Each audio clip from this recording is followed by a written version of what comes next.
Yo, yo, yo. Welcome to episode 36 of Wings, Beers, and Tears. Cheers to another week of DMV sports, talk, and entertainment.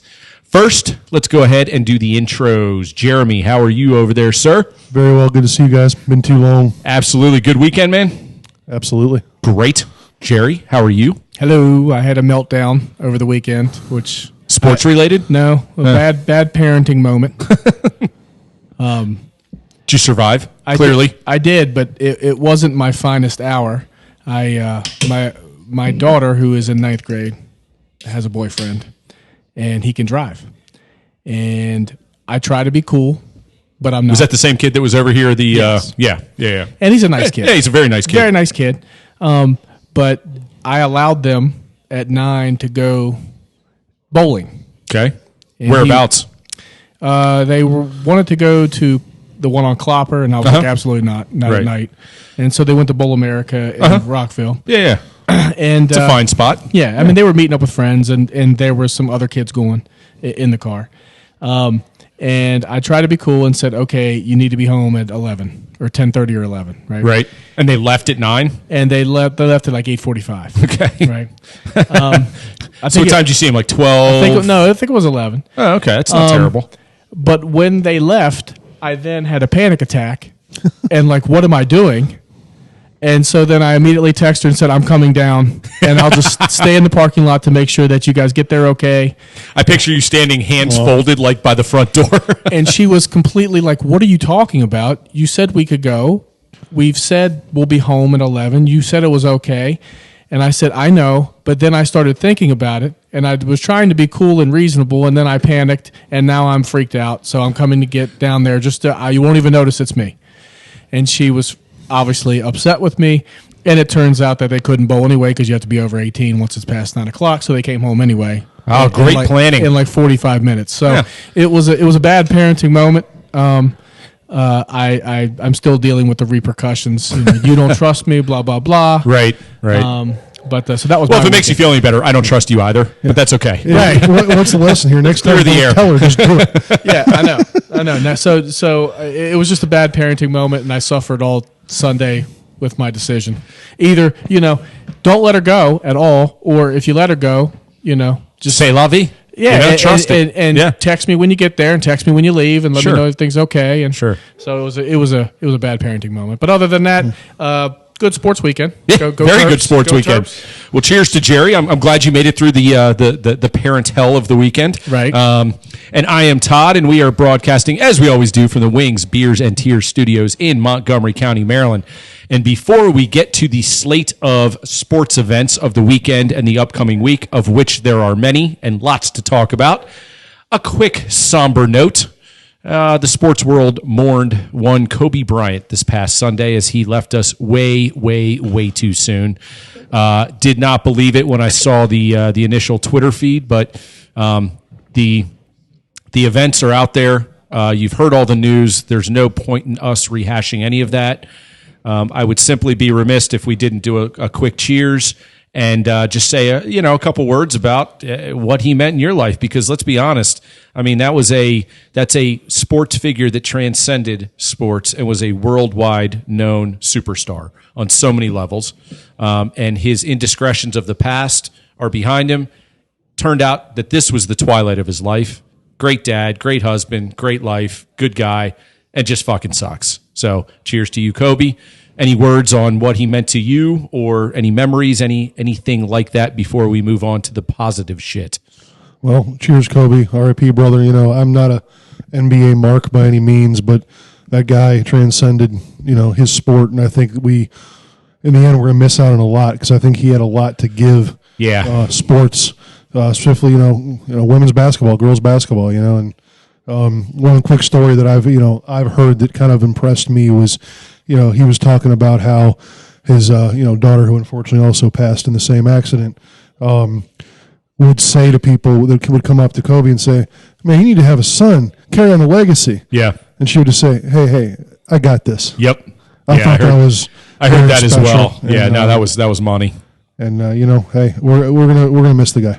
Yep, well said, Jeremy. 9 people in the Yep. The helicopter. Good, well said, Jerry. You don't want to, gloss over that. Yeah, the whole point. group going to the same travel basketball event. I mean, Unbelievable just tragedy for fucking awful. 9 people and all their families and friends. The first thing I thought about, and I'm not a basketball fan either, and I never really, was a pro basketball fan or a Kobe Bryant fan. I mean, you admired his competitiveness and his achievements, but Len Bias. Yeah. Anytime someone is taken like way too early under circumstances where you're not prepared for, like with just this accident or emergency, and he's healthy 2 minutes before and now he's not. Yep.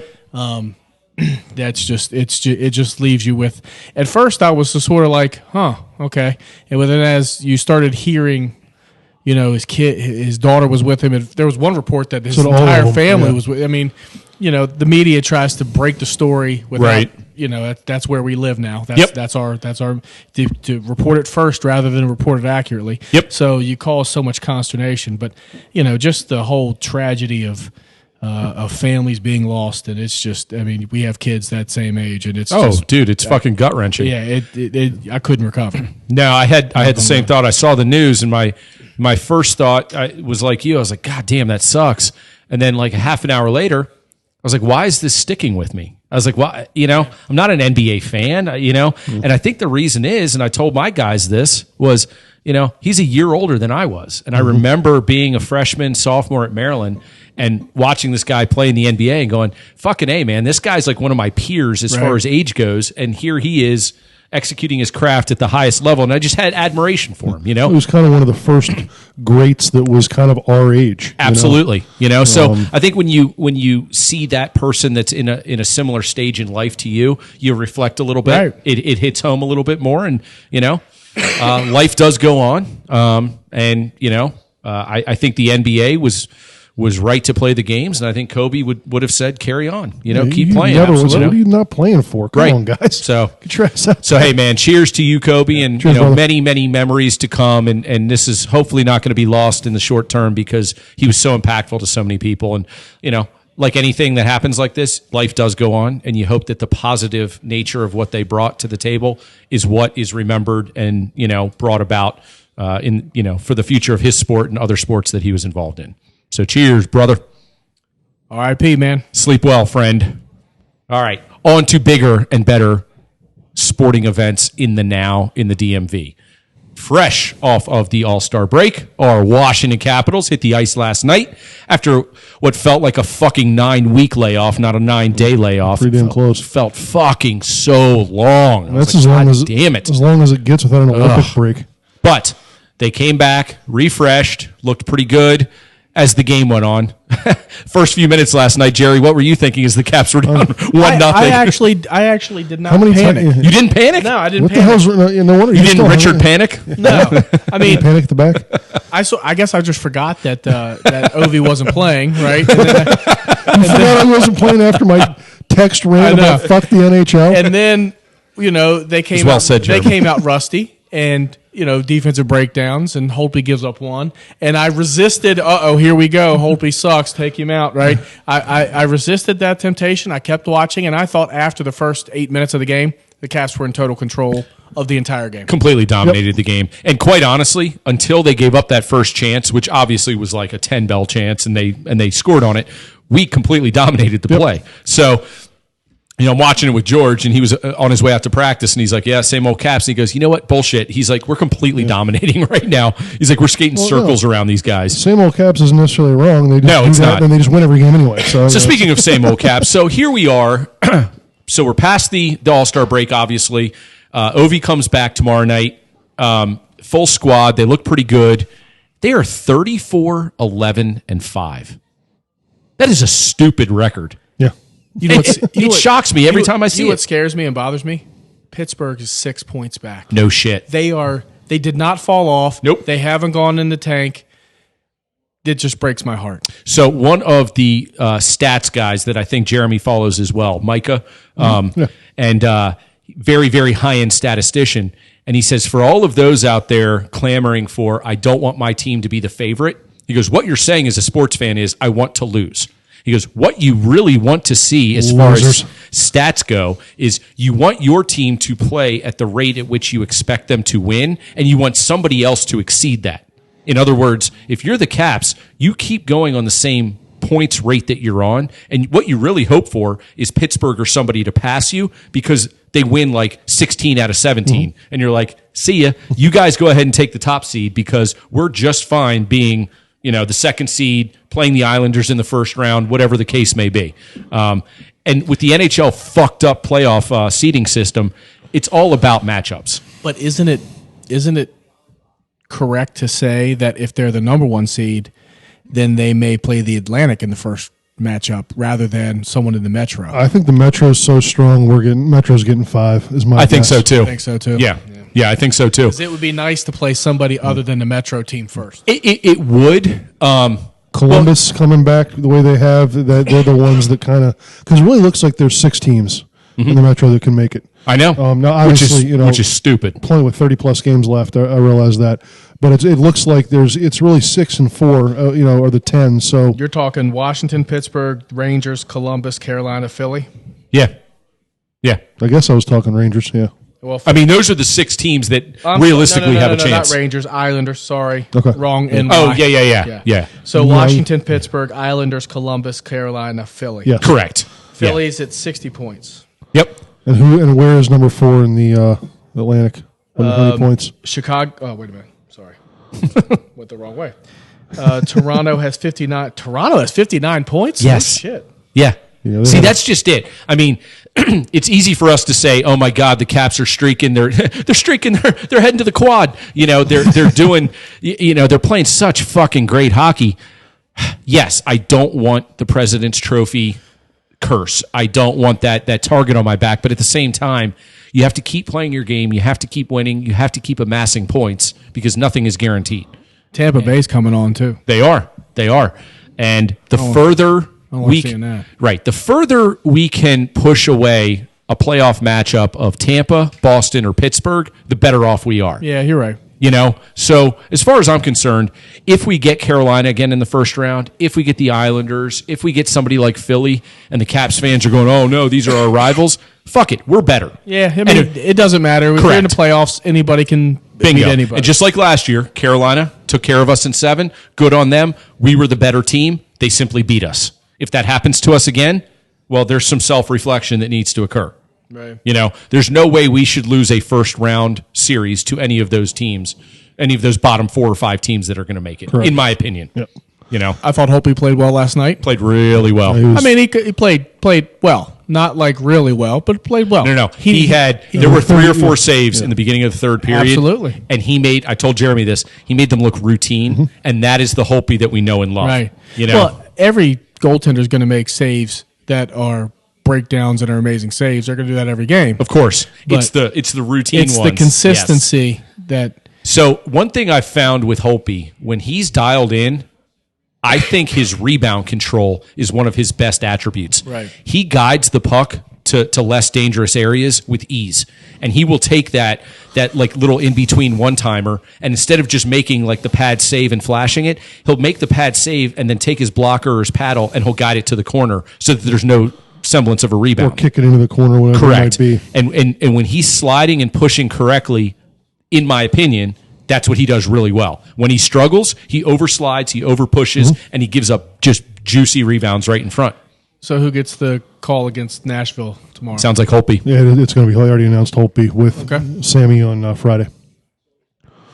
So Well, like we've said though, the reason you don't trade Holtby is you're not going to get the return that you're looking for, and if the window is open for another cup run, which I think we all think it is, right? Sure. Why wouldn't why not, right? The best team in the NHL. Goddamn right. Go into the playoffs with 2 legitimate number 1 goalies and ride the top guy until you don't. The only thing about that, and I'm 90% with you, right? The only devil's advocate you can play is if there's a team out west that wants to trade for Holtby for the long term, like we talked about past, and is willing to give up a key piece to do it, not a rental, but a key piece. I mean, you're trading a stud for a stud. Yep. Right? A 1 for a 1. So it's your top 2 pair defenseman And you can do it because you're moving Holtby's salary, and there's where you hit that person's salary can slide in, so you can to make it work. And now you have Sammy and an upgraded defense, because I think the defense has been, and we could talk about this, the one weakness, not a weakness, it's not a weakness, but it's been a little bit disappointing Right. on occasions. It Yeah, hasn't you been pick a weakness. That's if there is one, that's it. that in the power play, right?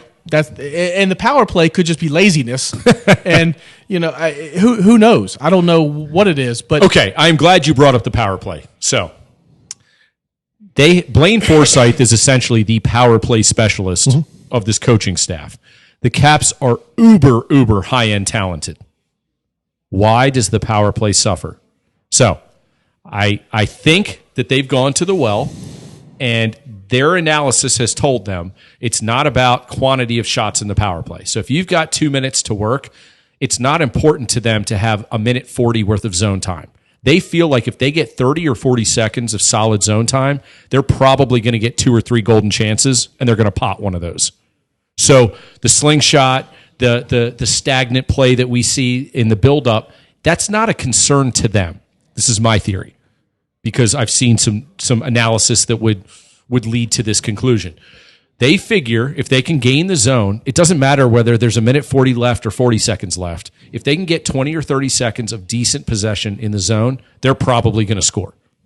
So it's about the quality of the possession that they have and the shots that will generate, and not the quantity. I don't know that I completely agree with that philosophy, but when you look at their high-end talent, that's really what they think. Yeah, I agree with the conclusion. I would just get there a different way. I completely agree with you. I do think that they want the zone time. I think ideally they want that minute 40 out of 2 minutes if they go the full 2 minutes. I would be willing to agree with you if they don't consistently piss away the first 30 or 40 seconds, almost intentionally. Yeah, that's just it. That's the big change they want to make is you still want to be buzzing around and flying the pucks, not trying to chill for 30 to get set up. They don't want to do that because that creates too many turnovers the other way. See, so I'm with you, but then why isn't, especially with Ovi out last night, why isn't Kuzi deployed on the first unit? Because his entry is probably the most clean and crisp and quick of anybody that they have on the team. It probably is, but it hasn't been working. So I think that the idea is it's twofold. It's you really want to get basically without Kuzi on the second line is purely bomb and screen. That's it. There's nothing to it. It's kind of they're only getting like 20 or 30 seconds anyway, so who cares? Well, that's what I mean. I think they want to get them more time. I think they want to try to split that more evenly. And I don't know if they've been doing that since they put Kuzi down. I haven't checked those numbers. But I think you want to put that second power play out there for a good minute, 50 seconds to a minute if they can, not only to keep more energy out there, because I think that's the biggest problem. They fart around for 30 seconds, work for 30 seconds, and then they're tired. And in the last 30 seconds, that first line's out there, they're useless. Yep. It makes no sense why you would do that. Now, obviously, they want to score, so hopefully they do that. So this is, it's all moot. But I think the idea really is split the time. That not only gives more energy to both units, but you don't screw yourself 5v5 as much when the power play is over. And I think that that's what they've been kind of doing. Their setup's like, this is perfect if we score. If we don't, we're fucked for the next 5 minutes. Do you think they're right? Do you think they were too reliant on Ovi's office? I think they were for a period of time, but I don't think they have been this year. I think they've done a good job, Carlson and Ovi moving around, especially. Lots of Oshie and Wilson goals on the power play from the slot, or from in front. Well, they got one last night, but it appeared like they were moving the puck faster. Well, that's the key. That's what they've been trying to do. That's the whole idea about putting Kuzi back down on line 2, try to split the time more evenly. It's hard to move your feet for a minute straight. It's not easy to do. That's why shifts are 35 or 40 seconds. Get them off after a minute, get a fresher unit on. I think that's really where they're trying to go with this. But I don't think there's any need at the trade deadline to bring somebody in just for the power play. No, not at all. Zero. Not at all. You have to. No, I think you nailed it with the trade deadline needs. I really think we're going to stand pat. I don't think there's much that's going to happen with our squad. I think we get a defenseman. And if we do, McClellan gets a defenseman every year. But I I don't want you to get your hopes up because I think it might be like a 6-7 guy. You might. You might see is a depth guy. Like a guy who plays every once in a while. Correct. Right. You know? I think if you're looking for me, I don't know anything, but from what you hear, Jensen, you're a tremendous slouch. Jensen has been a disappointment this year. Yeah, when we were talking earlier this year about it's like they're really waiting for that fourth guy. They've got 3. We need 4. Who are they waiting for? It's pretty obviously it's Jensen. I will say this though, Jensen right now looks as healthy as he's looked all year. Well, he's played better the last few games. He really has. His last 5 games, he looks more like the guy that we signed to that 4-year extension versus the guy like we saw in the first 20, 30 games this year. Well, he's been playing soft, and I think somebody basically said, "Look, good player. You know, you're number 4 on this team. You don't need to do everything, but just hustle." That's simple. I hope it was somebody like Gudis that's like, dude, if I could skate like you, I'd be a top pair guy. Fucking move your ass. Might have been McClellan even that said it to him. Someone's just like, look, you're thinking too much. Don't think, just do. And I feel like he's been better since because he had that one horrible turnover a couple games ago. So the top 2 are Carlson and Kempney, right? Mm-hmm. And then Orloff. Yep. Right. And then the 4th would be Jensen or Gudis. Jensen, Gudis, Siegenthaler. Yep. Yeah. And then you got Jews as a legit number 7 guy, and that's why I'm not terribly worried about if they stand pat at the trade deadline because they fucked around early in the season. They managed the cap. I give McClellan all the credit in the world for putting this team together and getting under the matrix of the cap and everything. And they're in a good spot right now. There's really no need to do anything other than just gel and play well. But health is always an issue. You can't add enough depth guys this time of the year. And like you said, Jerry, if something pops up and it's available, McClellan's going to be on the other end of that call. And he's, Pittsburgh's going to be on the other end of that call.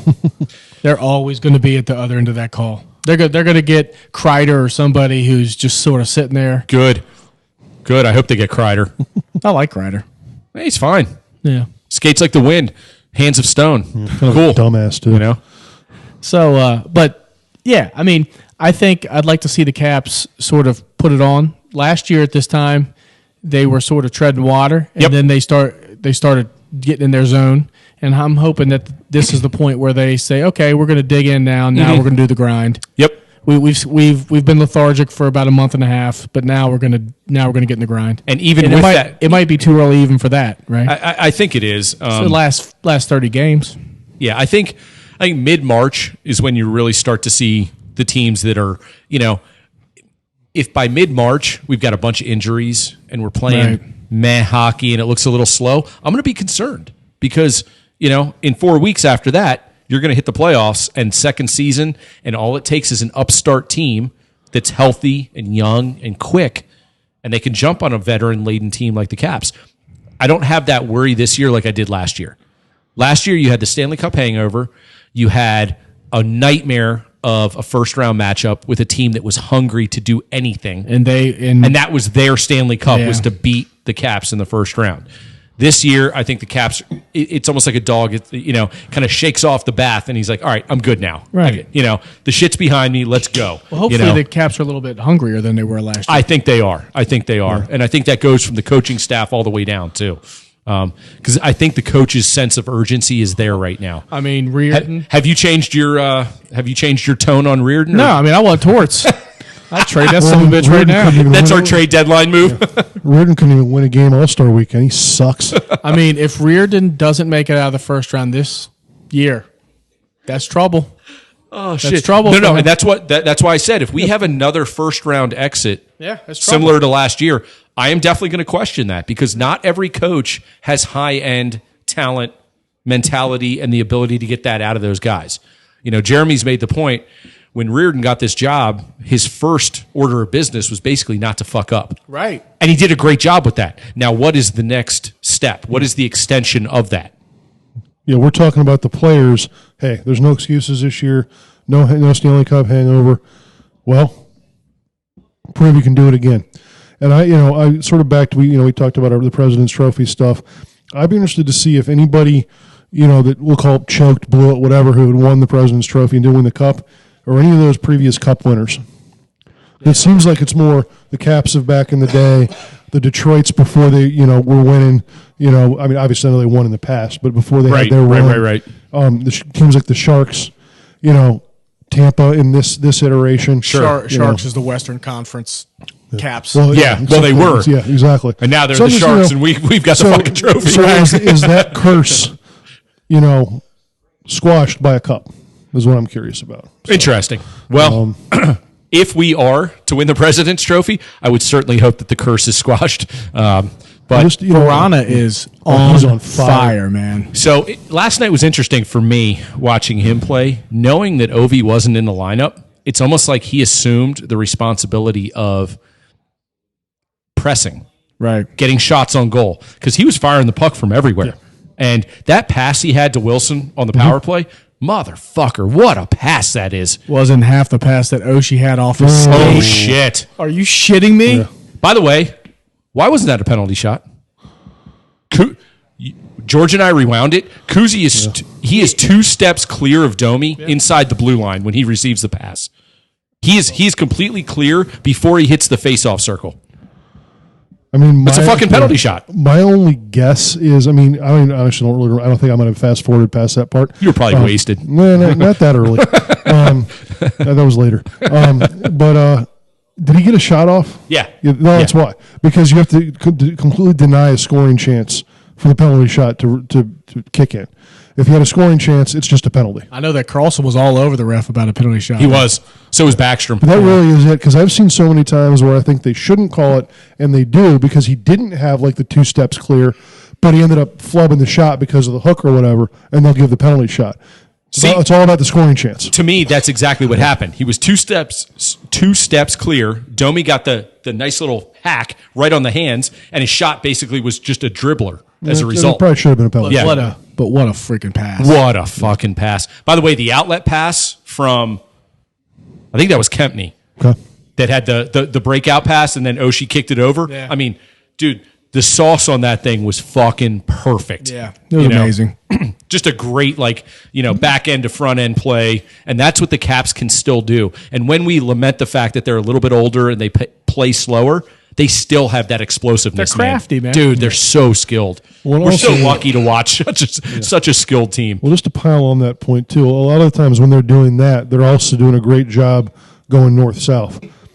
Bingo. Where they lose it is when they're going too much east-west and turn the puck over. That's a great point, because when you watch that play, that play went from back behind the goal, right up the middle of the ice, into open space, to Oshie, to Kuzi, boom, scoring chance. Second and a half, 2 seconds, 180 feet. Exactly. Against a team that can skate. Because Montreal's struggling, but, dude, they can move. They can move. Yeah. So. Well, big challenge tomorrow, even though Nashville, they're fighting for their lives, right? Dude, as we've talked about from the beginning of the season, every game in the NHL regular season is meaningful because, unless you're like Devils Ottawa, in which case the game really doesn't mean anything. But most games have some sort of playoff ramifications, standings, jockeying, hell, trade implications, like what team is going to bow out and sell the farm. There's just so much that goes on. The regular season in the NHL with the loser point becomes so important, and until they change the point system, you're going to be in the playoff race until you're not. And more often than not, that lasts pretty long into the season. And to pile on something you said earlier about, what would bring concern down the road, Caps do it with the second easiest schedule in the league coming in. Yep. So they really do, even though they've been tremendous, they really need to keep it up, because just keeping it up is actually a little bit of a drop-off. Yeah. Based on their schedule. It's a really good point. It's a really good point. On the upside, though, they play really well against better teams. And on the road, they have more road wins than any other team has home wins. Listen, the Caps, when they're motivated, are contenders. Yep. When they're not motivated, they can be beaten by anybody. Correct. As they've been proven. If they come out like they did against the Devils that one game with us 5-1 and completely disinterested and didn't want to be there, well, they're not going to play. Right. But when they're focused and ready to go, they can beat anybody. And I'll tell you what I like when it comes to, I know it's early to talk about the playoffs, but at this point, if they don't make it, they won't just fire Reardon, and they'll probably do something worse to them. So it's just... Are they going to draw and quarter him, for Christ's sake? They might. There's Jerry might. I would. Like, I have a present for the podcast. Let's go outside and see him tied up to the tree. Don't worry, it's not anthrax. Is this If only we had torts. Is this the set of Braveheart, or is this Jerry's backyard? What the right. fuck's going on? And I have no idea what my point was, so let's just move on. Yeah, so Caps give us lots of optimism, and again, we hang on pretty much every regular season game more than most people hang on playoff games. So I'm really hoping it continues, and interesting to see what the trade deadline holds in store for sure. But I'm really hoping that Holtby continues to play well, play his way out of the first half quote unquote slump that he had, and Samsonov continues to chip in like he has been, because he's been tremendous. And I like the setup. I know we already talked about the starters for the next 2 games. I really have a feeling that Reardon went to Holtby and just said, look, a little bit of reset. We got 9 days off. Everybody's off. Look at the team, how they responded. Gave him the hard hat or the batting helmet, whatever it was, even though he gave up 4 goals. Just said, look, buddy, this is the reset. You are number 1. You're getting the first 2 games. We'll see what happens. Go get us wins. And, well, so far so good. Right. Yep, so far so good. And to Jerry's point that he's been making pretty much all season, Samsonov's also been fantastic. So if it doesn't work, you got a hell of a backup. And not to be lost in all of this as we move on from our hockey talk, but the AHL just had their All-Star game this weekend, and Vanacek, the prospect that they had, was the MVP of the AHL All-Star game. They're loaded with. By the way, how about Furk? And I didn't say fuck, I said Furk. Did you see how hard he shot that thing? Did you see that shit? Yeah. Holy Furk. dude, the way he approached that puck, he wanted to kill it, and then he did. Yes. Holy shit. When you shoot it harder than Shea Weber and Zdeno Chara ever have on recorded, gun, holy shit. Yeah. That was crazy, man. Yeah, cheers to him. All right, so let's move into some college basketball talk. All right, Terps. So here's the deal with the Terps, right? We have completely shit on Mark Turgeon. We have blasted them for being unprepared and unmotivated and all these other things. But we also said at the beginning of the year, this team had the potential to be special. And if they were going to be special, they really shouldn't lose more than 6, 7, 8 games. And here they are sitting 16-4.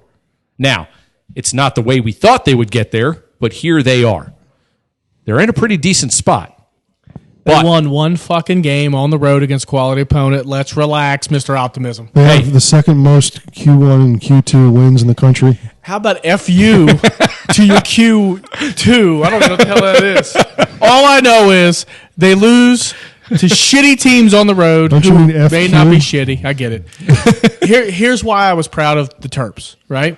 Right. They won in a hostile environment against They a did. quality opponent, and They they did. fell down, and I gave up because I thought they gave up because that's what they fucking do, right? And you give up all the time. I give so- up. Yeah, I'm like Multiple France in times World War a II, dude. Whatever. I'm gonna lay low until the Allies get involved, right? No, I'm gonna, So I watched the first half. They played lights out. They were great. They were answering everything that May have been one of their best halves of the year. that Indiana had. Yep. They matched them when Indiana made a run. Yep. They made an own run. They're in control, up 9. First 5 minutes of the second half, it's like they just gave up. Well, right? first minute was a disaster. Right, but then it kept escalating, and it was like, here we go. Yep. And then they're down 9. Yep. And I'm like, fuck these guys, I'm done. Same old Turgeon shit, all just weak minded. There's no toughness on this team at all. Mm-hmm. And then they come back and they win at the end.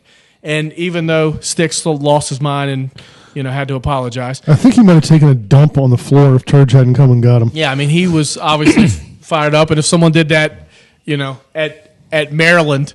Like if someone from Michigan State came over, just did that shit after they won, you'd be like, "Oh my god, I can't believe it!" Right? But since it Sticks, I can see in your eyes you have admiration for him. He's wonderful. Absolutely. Okay. All right, so here. But no, why I'm proud is that they showed toughness and they came back and won, which is even more impressive than just hanging on to win in a game where the other team. I mean, they had to fight and claw. So they showed toughness. I thought for the first time all season. Could not agree more. I don't like them losing the lead. Don't like them losing the mo on the road. But you're right. There is something character building about finding yourself in an undesirable situation and playing your way out of it and through it and coming out on top on the road. Yep. And when we sit here and wax nostalgia all the time about Gary Williams teams, those years were not like storybook years. We lost a bunch of games those years on the road to Wake Forest and Clemson and just shitty teams. We're like, what the fuck are we doing? And then we would have like a last-second basket against NC State or North Carolina. Or Duke. Or Duke or whatever. And we go, oh, Gary's the greatest ever. This was the first time I saw the players take it upon themselves to say, like, fuck it, let's go. And Sticks, basically the last two games, has completely taken over. And this was my point a couple weeks ago. When you look at the makeup of college basketball teams, if you give Calipari 2 bona fide NBA players, at the end of the game, guess who's touching the ball? The 2 bona fide NBA players.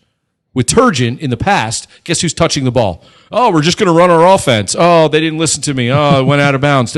Sticks and Coward were kind of like, you know what? Fuck this shit. Yep. We're going to take this game over and let's go. So the reason I made that face with Sticks is finally Maryland has a guy that's a little bit of a son of a bitch and a little bit unhinged and who lost his mind a little bit at the end of the game. I'm perfectly fine with that. Right. And he apologized, and that's fine. Yeah, whatever. What a big deal. So Jeremy asked me why the vitriol from Sticks. So apparently the Indiana student section got there early, and a bunch of the idiots in the front row had goggles on for like his rec specs and stuff, which I think is hysterical. Right. If I'm out there playing, I'm like, oh, you guys are fucking awesome. Yeah. Sticks, of course, takes offense to it. So as the game goes on, he's looking at him, he's talking shit, he's engaging. I actually don't mind that. Right. Because finally we have a guy that's not like the nice guy that puts his head down and goes, oh, man, they were making fun of me. He's like, no, fuck you guys. I just put up 29. And by the way, I scored 7 in the last minute and a half. And see you later, So I kind of like that, that little anti. Absolutely. As long as you apologize afterwards and you don't double down on your it's fine. You know what, though? If Maryland lost a 6-point lead at the end of the game, which, by the way, they've done in the past many times, I'm not going to sit here and give the middle finger to the other player. I'm going to be like, we fucking suck. Yeah. That was on us. And Indiana right now should be looking introspectively because they came to Maryland. Maryland didn't even play that well. Indiana shot so poorly and lost that game by what, 16, 17? They were down 30 at one point. Yeah, it could have been even worse. And then on that game, they completely and utterly folded at the end. So good on us for taking advantage.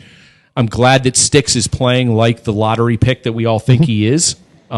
And he's gone after this year, so I want him to be as impactful as possible. Maryland is 11-0 at home, 2-4 on the road. Yep. So that's the key. Is can they be tough enough to go into a neutral or hostile environment and win a game? And for one time, we could say they were. Yep. But now it's just they got to keep it up. They got to keep it up. That's it. That's it.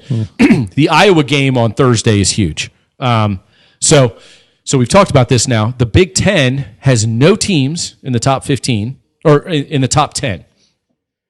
They are, by the metrics and all the various, weighted standards, they are the number 1 conference in the country right now. By a lot. By a lot. So the fact that Maryland has 2 road wins in the conference, the fact that they are ranked 15 overall in the country right now is just doing wonders for them. But like Jerry said, if you're in that conference that's rated really highly, but you have no top 5 or 10 teams, you have to keep winning. Because all it takes is another 2-game losing streak, and we're at the other end of that spectrum. Right now, Michigan State's 14, Maryland's 15, Illinois is 19. Yep. Penn State is 24, and Rutgers is 25. Can you believe Rutgers is 25? I didn't even know they had a basketball team. You know who's coaching there, right? Eddie Jordan. No way. Yep. Cool. Good for him. Yep. I'm sure they're going to be on probation. He's been there. Either he's been there a while, or he left and came back. I don't know which one, but good for him. He always seemed like a good guy when he was here. No, he seemed like a good dude. No, so they're and what we didn't mention in those teams that are ranked are Wisconsin, Indiana, Northwestern sucks. Purdue, Purdue's had some big wins. So there's and nobody's elite. Everybody's solid. Michigan, who now Michigan, they have fallen off. they've fallen Ohio big State, time. but all these teams, Ohio State. Yeah. Wasn't Ohio State? Is Juwan Howard still up for Coach of the Year? And everybody's talking about how great he is. What did you say, Jerry? They lost 7 in a row or something like that. Yeah, they went from 11-0 to 11-7. Jesus. Yeah. Now they've fallen hard. Ohio State has fallen hard, but again, none of those teams are pushovers. Did Mitch give you tickets to the game against Iowa? No. Worst friend ever, Mitch. You suck. Well, not just because of that either. Sorry, I was drinking. I've actually had 2 offers for tickets that night, but Love I you, have Mitch. I have refused. Well, I take that back, Mitch. I apologize. You're not a bad person. No, the game's at fucking like 8:30 on Thursday. I'll be asleep at dude, I don't 8:45, man. I'm such a pussy. Unless it's a weekday game at like 7, I really don't want to go during the week. I'm And with if it's you. on the weekend at noon, I'm like, that's bullshit. I don't want to go at noon. And then if it's at like 9, I'm like, oh, it's prime time. I'm Such a fucking diva. I know, man. I'm just an old man. That's all there is to it. I mean, Jeremy, I've never seen a recluse like him. I mean, that guy, They are hard to come by. he will not come out. He would not come out if we said we're going to do Wings, Beers, and Tears, and we have an opportunity to go like national and be sponsored. But the sponsors are going to be here for the Maryland Michigan State game on Saturday at 7, and you have to be here. You're like, no, fuck it. I'm staying home. So you know what you do? You tell them that we're having a casino night here. Oh, yeah. And the dealers are topless dancers. Yeah. Then he would be here like the night Gambling, before camping out. I guarantee you. Booze, gambling, and strippers will get me every time.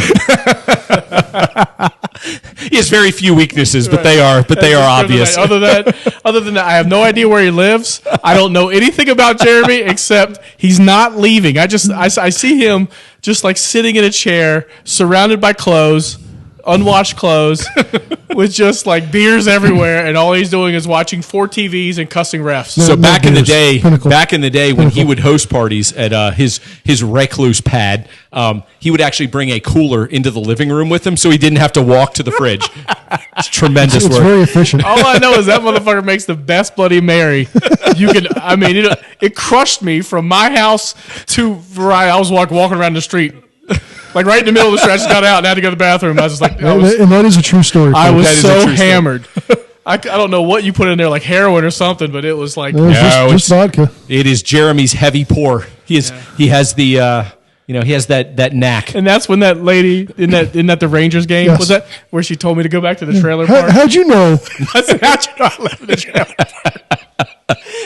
Wasn't that the Furlat game? Fucking A, man. It was an overtime. Carlson won it. The Caps went up Okay, that 2-0 wasn't on the the Furlat Rangers. game. Correct. And we thought we were going to win. Of course, the Rangers came back and won the series. But I was talking so much shit, and then some Rangers fan go, "Why don't you go back to the trailer park?" I'm like, "How'd you know I live in trailer park?" Dotson came with us to that game, didn't he? Yes. Yeah. That son of a bitch. How's he doing? Saving lives. Still so. Nice. Good for him. Does he still have the sweet tickets at West Virginia? Oh yeah. Yeah. Behind the end zone, the seats that you hate? He actually sent me. But now there's a big Tron, so you can Oh, see no so you shit. can see replays. So you don't bitch anymore? I don't bitch anymore. He doesn't bitch anymore when he's in the sweet tickets behind the. Actually, I haven't been invited that much lately. He'll, so he'll maybe- find something else to bitch about. It's fine. No, we got West Virginia opens up next year on Labor Day, the 5th, the Saturday night against Florida State in Atlanta. Ooh, interesting. Oh, nice. Are you going? Yeah, so Jeff already sweet. sent out the tickets. So Jeff Hell yeah. got you tickets. Good job. I'm like, Good job, Jeff. isn't it better to get them on StubHub? We can probably get them cheaper. And he's like, no. we're getting them here. We are loyal boosters, and we will sit with the loyal boosters. That's what, yeah. I trust Jeff. I have heard that stadium is spectacular. I can't wait to hear all about it. Yeah, it's gonna be cool. Sweet. We'll have to Skype you in for a Wings, Beers, and Tears episode. So they got Iowa and then who? When they play Michigan State? Fairly soon. So Iowa Thursday. Why isn't the person with the iPad figure it out? Yeah, that's a good call. No, so the Iowa game Thursday is huge because that Iowa game, for all the shit that we talk about Maryland, they really haven't had a stinker this year other than that Iowa game. Yeah, that was really bad. Yeah. I mean, they lost that game by 18 or 19, and they were Only put up 49 or whatever. 49 fucking points. Jesus Christ. Well, that was one of the things we talked about, how good they were in the first half this past game.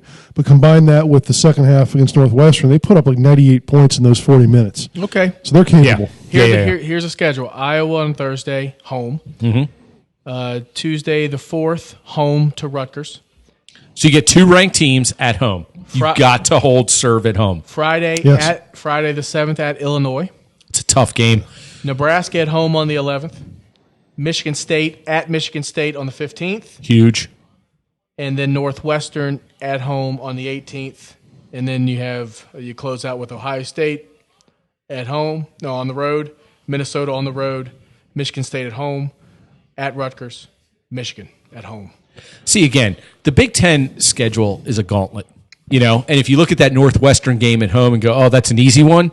Well, all it takes is a couple defensive lapses, and they've hit a few threes, and you're down 6 or 9. Again, we're not good enough to say, oh, this game's a gimme, and this game's but we are good enough that every game is winnable. But the next 3, like you said, 18 Iowa, 25 Rutgers, 19 Illinois, 2 home, 1 at Illinois. That's going to be. I think that dictates: is the season special, or is it going to be? So what do you think? Is that how many do they have left in the conference? They have. Is it 6 or 7? No, they have it's at least 7. They have 7 or 8. Well, 5. They have 9. 9 games left. I mean, honestly, I think if they go 5-4, that's good. Oh, bullshit! I really do. I really think Wing. They got to. No, I think they got to win 6 or 7. I'm with you. I think for the season to be special, I think 6-3, 7-2 down the stretch has to happen. Top 4 seed. That's what you got to do. Well, here's the deal. If you do that well, you're getting the 2 seed, if not the 1 seed. So. We said 7 or 8 losses, regular season, is what this team should be at. We said 4 to 6 losses, didn't we? And then I think we amended that to 6 or 7. When we realized they weren't as good as we thought. Exactly. We'd have to go to the videotape on that one. Either way, the fact is they have 9 games left, and they currently have 4 losses. They can't lose more than 3 games, for my liking, for this team to be really special. I mean, to be special, you're absolutely right. That 6-3 or 7-2 is what you need, and I guess it also does depend on what the losses are. I guess I'm going more with your idea about hold serve at home, and then see what else happens. But there's tough games there.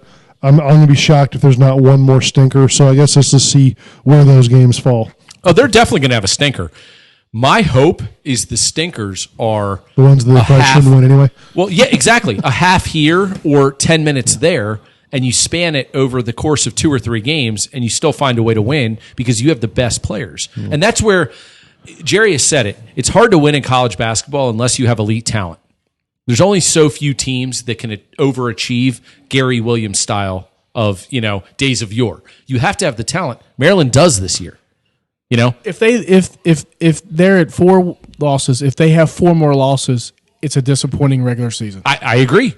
Now, that doesn't mean they can't go on a run because we've seen teams do that. Sure. But with this team's mentality, I'm with you. I think they need to hit the postseason in a spot, unlike the Caps, I think they almost need to hit the postseason as the favorite.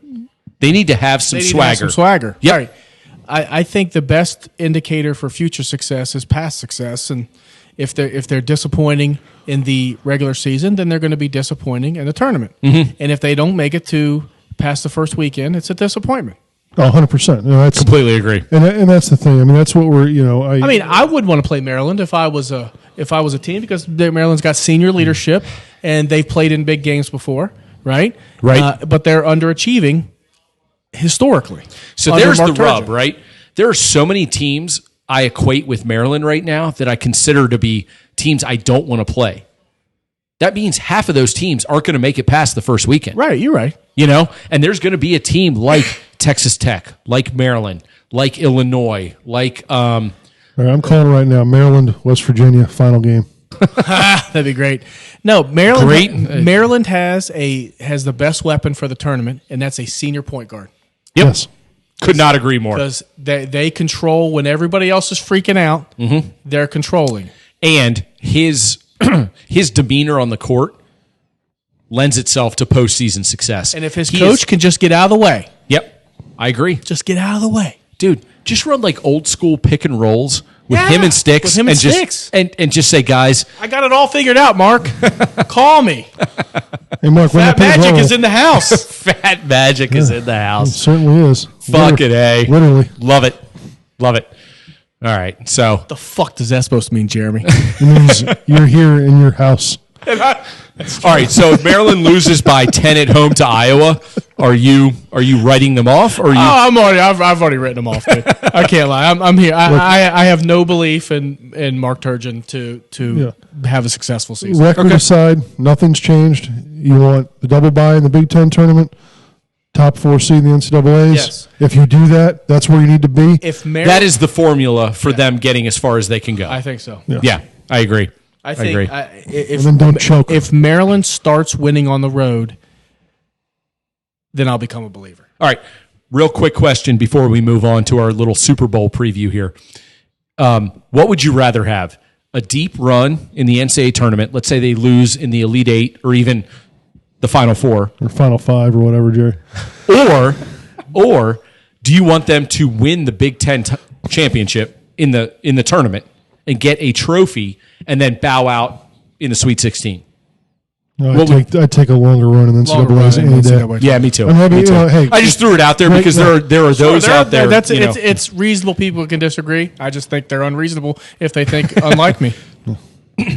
Fair. Yeah, fair point. Fair point. You're a smart guy. I'm with you. I would like to take a Final 8, Final 4 type run. I would love an Elite Eight run because Final Four is special. Final Four does not happen very often unless you're Duke, Kansas, Kentucky. It just doesn't happen I'll tell very you this. often.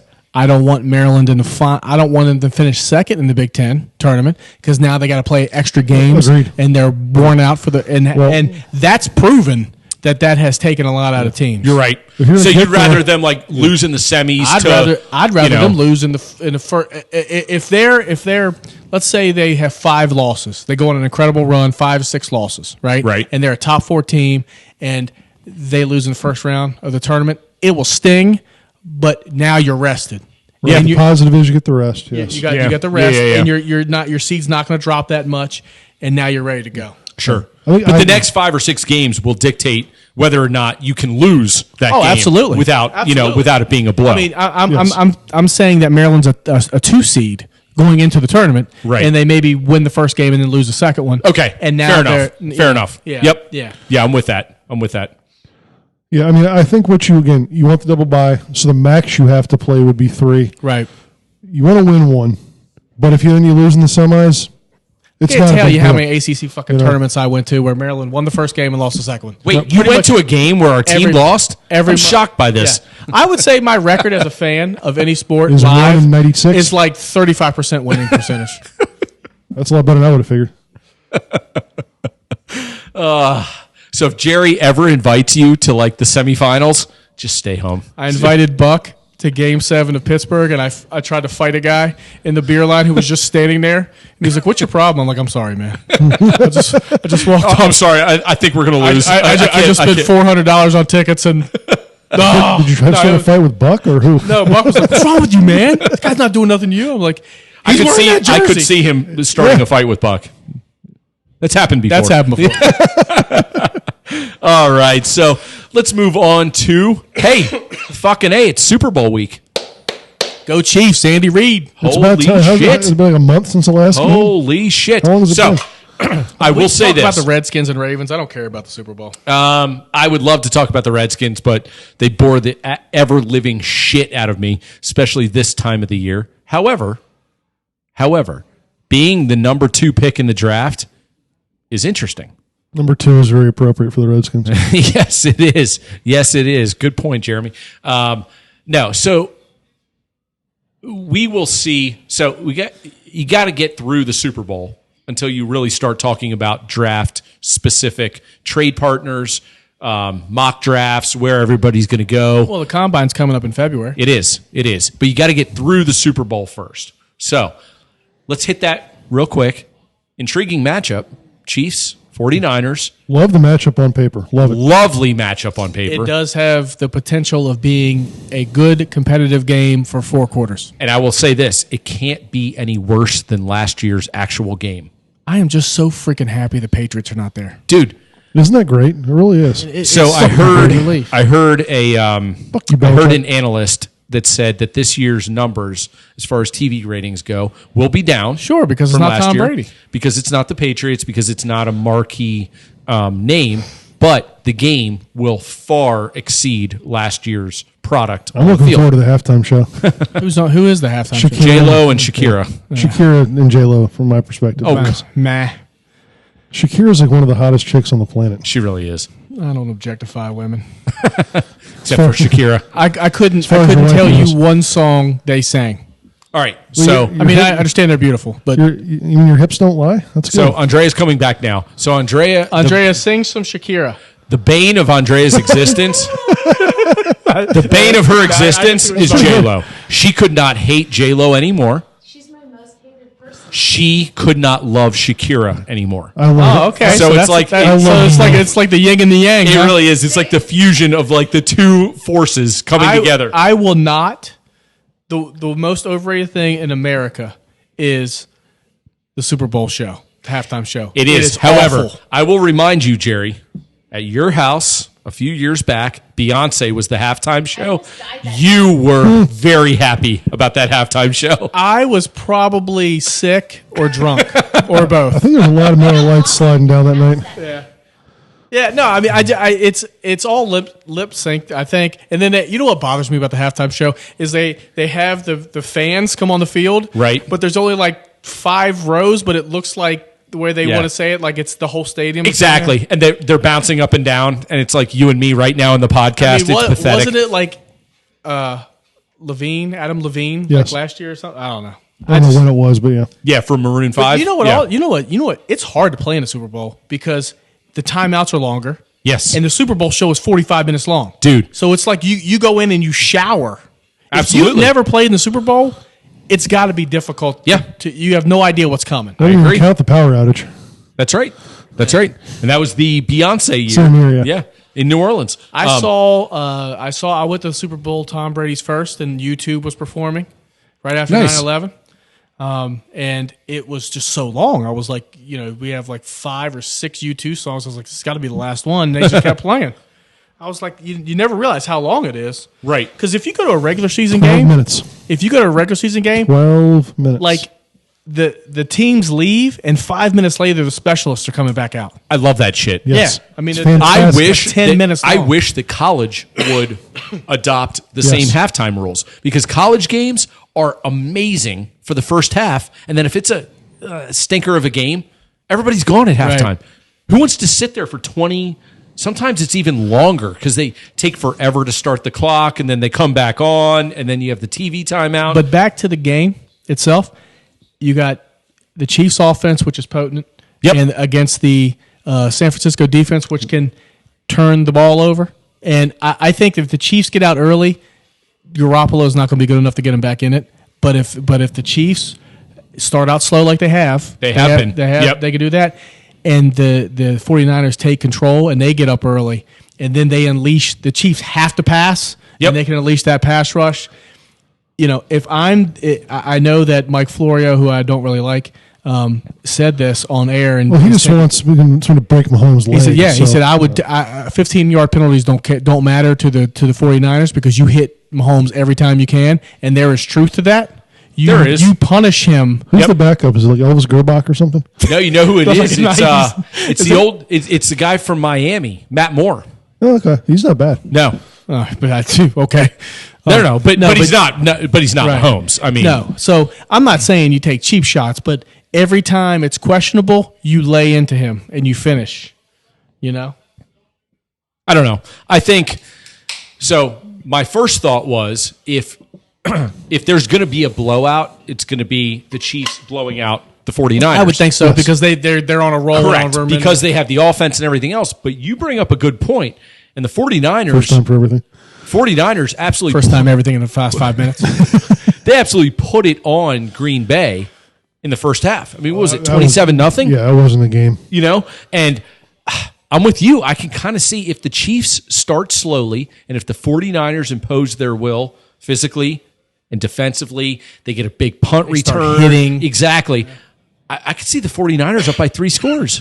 But I think it's going to be a low-scoring first half, a bit of a chess match, and I think Nerves will play out. correct. because- I'm saying like 13-9 at half, and we all go, oh, what is this? And then the second half, fireworks. And I can see the game being, 42-27. I would err on the Chiefs side if that was the result. All I know is Holly's going to make pretzels with Rolos on top of them. And that's legit. Are you going to eat like 500? I'm going to eat an entire bag Nice. and then hate myself in the morning. You're going to hate yourself Monday no matter what. So you might as well enjoy it. Yeah, exactly. That's right. The Monday after the Super Bowl always sucks. Why is it on a fucking Sunday, by the Because way? it's so stupid. People are So assholes. goddamn dumb. The NFL's like, oh, we're all about money, so put it on a fucking Saturday. Are you kidding me? Like a national Saturday holiday where everybody just ties one on and then sleeps the day away on Sunday. Yep. When I become president, that's my platform. Super Bowl on Saturday, baby. Jeremy, I will 100% vote for you. You got 2 votes right here, baby. Oh, sweet. and ending with 4.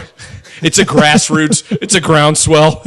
Jeremy, 2024. Fuck the refs. That's his platform. Fuck the refs. Super Bowl on Saturday. Furlat's going to be his vice president. Can you be president with a criminal record? No felonies or anything? Of course. Sweet. All right, so the Super Bowl, the game is secondary to the event, right? I've heard so many different pundits say that the Super Bowl is about the average fan and the non-fan. The rest of the regular season and playoffs is all about football fans. And they're not wrong. You know, the Super Bowl caters to the event, to the pomp and circumstance and everything else. And the team that can handle that the best Correct. is better Correct. positioned to win. And it's interesting this year because I think both coaches are fairly muted and even keel. You know, Andy Reid's a veteran; he's been there. Kyle Shanahan's a young buck, but he's been there too. You know, I'd like to see Andy Reid get one. I would love to see Andy Reid get one. I think he's earned it, He is 2 times the man Shanahan will ever be. literally and figuratively. Yes, Yeah, he is. he's a big boy. Jeremy's on a roll. No, so it will be interesting to see. But post Super Bowl, like you said, Jerry, the combine ramps up right away. That's my I know, wheelhouse, man. that is your I watch jam. every freaking second of that joint. So it's like Combine's late pretty cool. February, and everybody's lamenting the fact that there's no sports on. And Jerry's watching just 40 Did you yards. see that guy run the 4.6 at 300 pounds? It's amazing. Did you see his shuttle run? So many times he deadlifted. Bunch of guys in the Guy's so underwear. good. So I'm telling you guys, this is the most optimisms the Skins should have in 5 years. This is the most optimistic they should be. New regime, new coach, grown-ups at the table, and they have an opportunity, the chips are falling, to change their franchise. I don't disagree. And I think it's 50-50 right now that, one, they value Chase Young as the second best player in the draft or the first best. Right. Because I think that kid from Ohio State at corner is going to shoot up. By the way, what is his name? Jeffrey Okuda or something like Akuda. Kuda? Okay. that. Don't that quote sounds me on right. that. I'm asking that. No, that sounds right. But apparently he is a Denzel Ward type shutdown corner, which according to Pro Football Focus is more important than a pass rusher. That's better than Denzel Washington anyway. So I've seen that as well. I have been enamored personally with the linebacker from Clemson. Oh, he can run. Dude, Sims. that motherfucker is He's a bad boy. he is legit, man. That boy good. If it were a perfect world and the Skins had the right trade partner and they could get the It's going to line, be Miami. it's got to be right. I like Jeremy. Jeremy has a good thought that if you're Detroit and you think Stafford is at the last leg or whatever, and you want to move up to get Tua or which I think personally Justin Herbert is going to. He's going to show at the I think he's going to combine. show, and then I agree with Now you. you have him and Tua, Yep. and teams clamoring. If you're Miami, you're nervous because you need Tua. That's your guy. That's what your fan base wants, and he's your guy. And at 5, he's not going to be there. Right. So you got to trade up. The Chargers, Rivers is gone. They got to trade up. Carolina, they got to trade up. You could get and now the longer you go, the more down you go. I mean, 5 is you're on the fringe now of not getting one of your elites. You Right. don't want to trade down and not get one of your elites. Oh, they're not going to go past 5, I don't think. There's no way. So so it's going to have to be you want Detroit to give up a second to go up 1, or give up a second to third to go up 1, so you can get some draft capital and still get Chase Young. So you swap the first round picks and then you get their second You're not or gonna- third. Yeah, you're not. Gonna, Yeah. So I would think, but I also would think, the New York Giants are trade down candidates because they have their quarterback. Except that they never, ever, I mean, you're right in theory, but they never, ever, ever, ever do that. Especially inter or intra division. That too. Especially with the fact that they want Chase Young, and what happens? Burrow goes 1. The Redskins trade out. Let's say Miami or somebody comes up and drafts Tua. Right. And then someone comes up to Detroit to 3. Let's say it's Carolina or somebody like that comes up and they drop down. Now Chase Young is sitting there at 4. Right. Freaking Giants. Yeah, that's what the Skins can't have happen if they do want Young.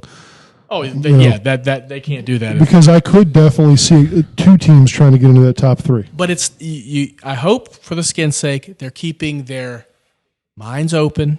They're not saying Chase Young is from DeMatha. He can sell a bunch of jerseys and he's a good player. Well, that's what Snyder's saying. That's why we don't listen to that shit. But no, keep an open mind and go and say, I'm not putting any preconceived notions. I want to watch Chase Young work out because he has more sacks than anybody except for one player in the history of the games played ratio, right? So right. He's a man. But conversely, a lot of his sacks, he had 4 in one game. It's not like he was dominating in every game. Sure. If he had sacks against Rutgers and Maryland and Nebraska. Sure. I mean, they were Penn State, Wisconsin, right? So sure. Yeah. Not every sack is the same. But I would keep an open mind. That's what and she said. I wouldn't have a rating on anybody or preconceived notions. Work them out, and then you just trust your board. And if that corner is better at his position and more dominant, then – well, now you have Chase Young at 7.1 and this kid at 7.1 and Simmons at 6.9. Now you got some shit. Now you have some capital, but somebody has to make it amazing. Right. Because if you go down to 10, you're not getting one of those players. That you're right. So now you need a first this year, a first next year, and a first that year after that. Yep. Right. You got to do an RG3 type. You are foundationally giving up your drafts for the next 3 years to get this kid. Sure. And that's what I think intrigues me. Because you can get good players at 10, but if you have 2 first-round picks every year, man, now you're getting 6 starters for 1 player. Yep. Well, again, it all depends on the dance partner. It depends on how desperate teams like Miami are to really go up and get Tua. And you hope you get somebody when they're weak and they're willing to give up a little bit more. If you go and Chase Young is 0.2% better than any other player in the draft, like he's a 7.2 and the other guys are 7s, then you can't lose him because he's in a position of need. He's in a position of making. He's not a safety. He's not a middle of the field guy. He's a guy who can change plays. He is immediate impact. Yeah. And whoever you get, if it's not him, has to be immediate impact. And the only other position other than quarterback is cornerback. Because think about it. Who was more impactful to their team? LT or Deion Sanders in their primes? I mean, Deion Sanders would shut down the side of the field. Right. I mean, they would just look to a different side of the field. They wouldn't even check him. He was that good. And it just makes and same with LT. He's coming across the edge and he's going to get 3 pressures a game. Yep. All right, here's the pipe dream. So Detroit can't hold their water on Herbert. He's too good. Then other teams want to trade up with the Redskins, so they trade up. Get a haul from Detroit.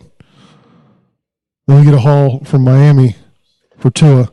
So we just dropped from 1 to 3 only, and we get picks from 2 teams.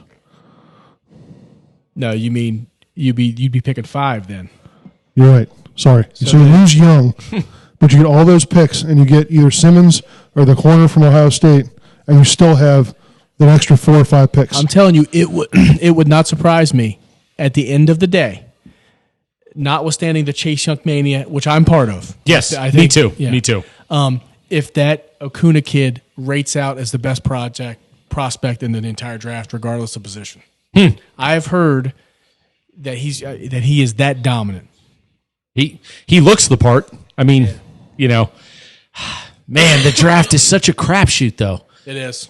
It is like gambling. It's not a crapshoot in the top 5. You should hit every freaking time. Well, I think you should hit every time in the first round. Well, this year, 5 or 6 guys, depending on if Herbert moves up, there's 5 or 6 guys that really can't miss. Well, people will reach for a quarterback. Yes. Always. Yeah, Always. I mean- which is why 3 or 4 picks in the What first the round. Redskins may have done last year. Correct. But which is why 3 or 4 picks in the first round are essentially throwaways. So if you go, hey, there's 30 impactful players, we're not going to get, no. Only 25 of those guys are going to go because the other 4 or 5 people are going to reach for. And then you trade Trent Williams for who?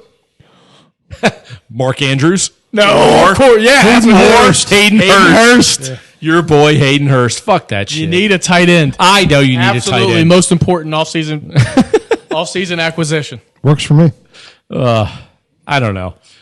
We'll see how it all goes down. All I know is this. We're done. Let's go. Let's wrap this shit up. All I know is this. Yeah, Fat Boy getting hungry The over Super here. Bowl is going to be exciting, I think. Prediction. I'm going to go Chiefs. 38, 49ers 25. A weird score because they're going to get some crazy safety or some bullshit early on in the game. 38-25. 27-21 Niners. Ooh. Motherfucker, I was going to say 27-21 Chiefs. Well, you can. So say it. Different thing. So that's what I said, but I was just like, you motherfucker. All right, so we got 2 Chiefs, 1 Niners. We'll see how it all plays out. We suck at gambling, other than Jeremy. Yeah, we just suck. No, Jeremy is the man at gambling. So until next week, thank you for listening. Wings, beers, and tears. Hopefully next week it'll be a little bit more optimistic. Never. We'll, our teams will have won. We will be all fired up. The only time I'm optimistic is in the off season, because once I start seeing the flaws, I'm like, oh, it's over. Now, In the off season, there's always a chance. That's right. We will have a Terps game to talk about, multiple Caps games, Super Bowl. That's all going to be on the docket. Absolutely. And all I remember is the Maryland-Syracuse football game, how optimistic we were after that. You know what? Let's hold on to those memories. That's Jesus. what keeps us going as That's fans. all That's what keeps me up at Listen, night saying how stupid and naive I was. Never. I'm optimistic for that result many times next year. So until next week, cheers. Wings, beers, and tears. We will see you all on the flip side. Love y'all. Peace.